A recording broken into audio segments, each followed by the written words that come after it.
Hi friends, bashaskitchenல இன்னைக்கு நம்ம கடம்பா மீன் தொக்கு எப்படி செய்யறதுன்னு பார்க்க போறோம்.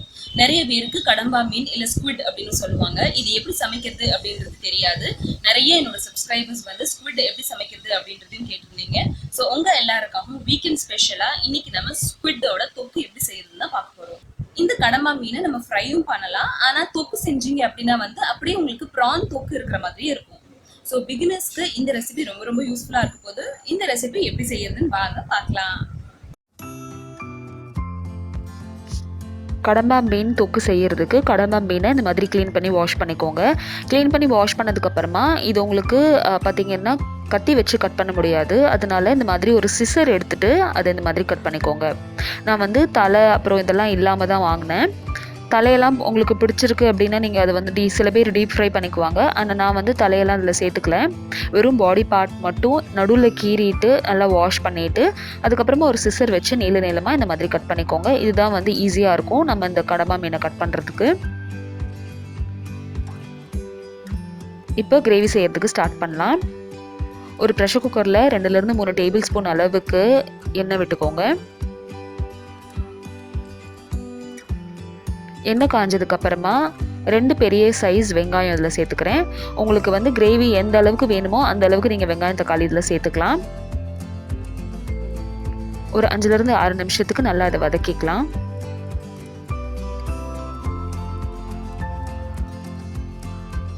வெங்காயம் இந்த அளவு வதங்கினதுக்கப்புறமா ஒரு பச்சை மிளகா அப்புறம் ஒரு தக்காளி சேர்த்துக்கோங்க.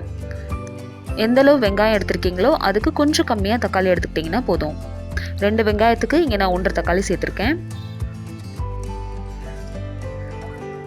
வெங்காயம் தக்காளி இந்த அளவு வதங்கினதுக்கப்புறமா ஒரு டேபிள் ஸ்பூன் அளவுக்கு இஞ்சி பூண்டு பேஸ்ட் சேர்த்துட்டு எல்லாத்தையும் நல்லா மிக்ஸ் பண்ணிக்கோங்க. இஞ்சி பூண்டு பேஸ்ட்டோட ஒரு 2 நிமிஷத்துக்கு நல்லா வதக்குங்க. இப்போ நம்ம சுத்தம் பண்ணி எடுத்து வச்சுருக்க கடம்பா மீனை சேர்த்துருங்க. அடுத்ததாக இதில் நம்ம மசாலா சேர்த்துக்க போகிறோம். மசாலாவில் வந்து இன்றைக்கி நான் இதில் கலந்த தூள் சேர்த்துக்க போகிறேன். உங்கள்கிட்ட கலந்த தூள் இல்லை அப்படின்னா வந்து வெறும் மிளகாத்தூள் அப்புறம் தனியா தூள் கொஞ்சம் சேர்த்துக்கோங்க. கலந்த தூள் அப்படின்றது நான் வெஜிடேரியன் ரெசிபீஸ்க்கு நம்ம வந்து காஞ்ச வத்தல், சோம்பு, மிளகு எல்லாம் போட்டு சேர்த்து அரைக்கிறது. அந்த ரெசிபி உங்களுக்கு வேணும் அப்படின்னா கீழே டிஸ்கிரிப்ஷன் பாக்ஸில் லிங்க் பார்த்துக்கோங்க. இப்போ கொஞ்சம் மஞ்சத்தூள் அப்புறம் 2 டீஸ்பூன் கலந்த தூள் சேர்த்துக்கிறேன். கலந்து தூளில் நம்மளுக்கு மிளகு, ஜீரகம், சோம்பு எல்லாமே இருக்கும் அப்படின்றதுனால நம்ம தனித்தனியாக வறுத்து அரைச்சி சேர்க்க வேண்டிய அவசியம் இல்லை. கொஞ்சம் காரம் ஜாஸ்தியாக இருக்கணும் அப்படின்றதுக்காக கொஞ்சமாக மிளகுத்தூள் எக்ஸ்ட்ரா சேர்த்துக்கிறாங்க.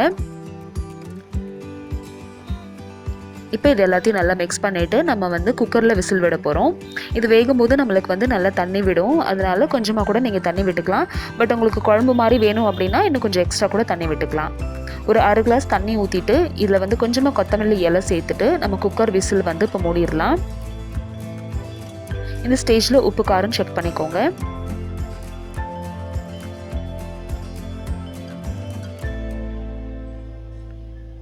குக்கர் விசில் போட்டுட்டு ஃபுல் ஃப்ளேமில் கரெக்டாக 2 விசிலில் ஆஃப் பண்ணிடுங்க.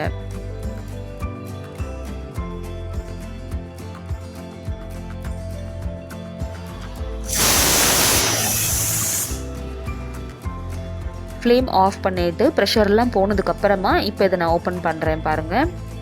நம்மளோட கடம்பா மீன் கிரேவி வந்து தயாராகிடுச்சு.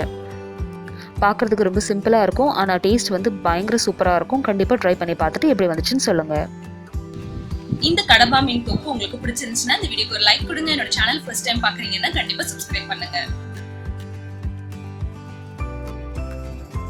இதே மாதிரி ட்ரெடிஷ்னல் மெத்தடில் வஞ்சர மீன் குழம்பு எப்படி செய்யணும் அப்படின்ற வீடியோ உங்களுக்கு வேணும்னா கீழே டிஸ்கிரிப்ஷன் பாக்ஸில் லிங்க் பாருங்கள். இந்த கிரேவியை இன்னும் கொஞ்சம் சூடு பண்ணி கொஞ்சம் இதை திக்கன் பண்ணிட்டோம் அப்படின்னா சாப்பிட்றதுக்கு ரொம்ப டேஸ்டியாக இருக்கும். இதே மாதிரி நீங்களும் செஞ்சுட்டு உங்களுக்கு எப்படி வந்துச்சு அப்படின்றத நான் கமெண்ட் செக்ஷனில் சொல்லுங்கள்.